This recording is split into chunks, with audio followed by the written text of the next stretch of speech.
Last week we went over a few basic options that you have when you're trying to escape side control. This week we're actually going to go over a couple more advanced options. Now you can start in side control. Again, this person's going to be putting pressure on you, but I'm going to show you a couple ways that if you're on the ground, how you can not only escape side control position, but how you can also end up taking the person's back as a result. And then from there, whether you want to take the back, work your chokes, just simply have control from there, or if you want to get up and get out, all of those are available. But again, it all starts from you being able to take this person's back to begin with off of side control.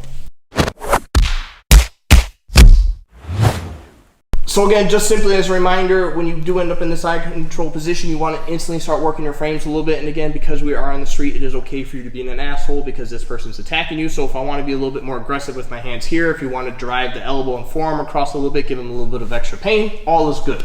But I'm going to start working this framework again, swimming your arm under, whatever you need to do. I'm going to start shuffling my feet like we did before. I'm going to start creating this space. However, the difference is that this person starts pressuring in. Maybe they rise up a little bit more. But the idea is that I'm not going to start creating space this way, but instead I'm going to take this arm and actually swim underneath with an underhook. And as I swim underneath with this underhook, I'm going to quickly shift my hips and come up on my forearm as quickly as possible. Now, this may seem like a really bad position to be in, but again, because I have this post, he is still going to drive into me, but I will be able to support myself here to an extent. If he really starts driving past that point or starts trying to buckle this arm, then I'm in trouble. But again, this is a brief moment. I posture up here. I'm instantly going to start working my feet back a little bit. My far hand is going to start working down to the hip. If you can also reach for the heel if you want to. I prefer sometimes just to simply lock onto the hip.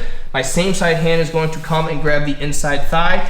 I am now driving across as I suck the thigh and the hip into me. And again, I'm literally just looking to drop him on his hips from here. And again, it's kind of like a single leg come up if you wanted to, just without the single leg aspect, but the pressure is the same. From here, you can go to the front, but again, if we're looking to take the back from this position, get up on your toes, instantly walk around a little bit. If he started to kind of bring his knees up a little bit, just stuff the knees as you work yourself around.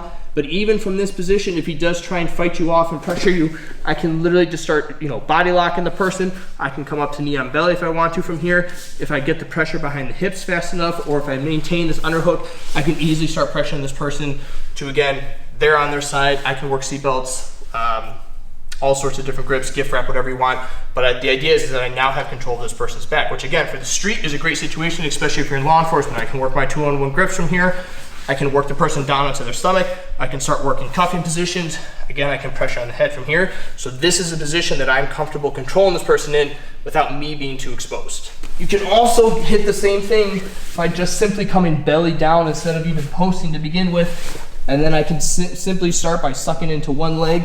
As I start driving into that leg again, I know he's going to start resisting, but I reach across, I can grab the far ankle, I can grab the far knee, and you're simply just climbing up the body, but I continue that pressure, and again, we work ourselves to the outside, and we get to the back as quickly as possible. A situation may arise that once we get into this particular position, that this person who might actually have some sort of ground experience decides to insert a whizzer to the point where I can no longer continue driving forward because now he has my arm trapped. Now, if I'm being stubborn and he's being stubborn, we're both just going to be here muscling each other off, both trying to resist a little bit. We might start working back up to our feet.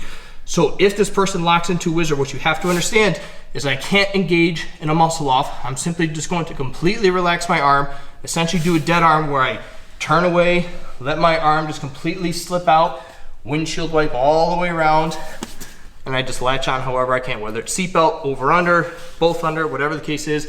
I'm simply just looking to get this far hip control and latch on from here. Now again, because I'm in this position, if you want to work back controls, if you want to take them down, work your chokes, all is possible. Otherwise, again, if we're just simply looking to get out of the situation, I push and I get up. But altogether, again, if we're doing this at full speed, I come up, he's really pressuring me down, especially if it's a bigger guy, he's really gonna get that shoulder pressure going in. It's just a simple dead arm out, windshield wipe, and now I've got the simply control from here. So those are a couple more advanced options. Again, nothing crazy from there. It all stems off of the basic framing from there. And again, just a couple options that you can use to get to the person's back. So depending on what your experience is, again, if you want to control the person from there, if you want to work cuffing positions, that's all possible.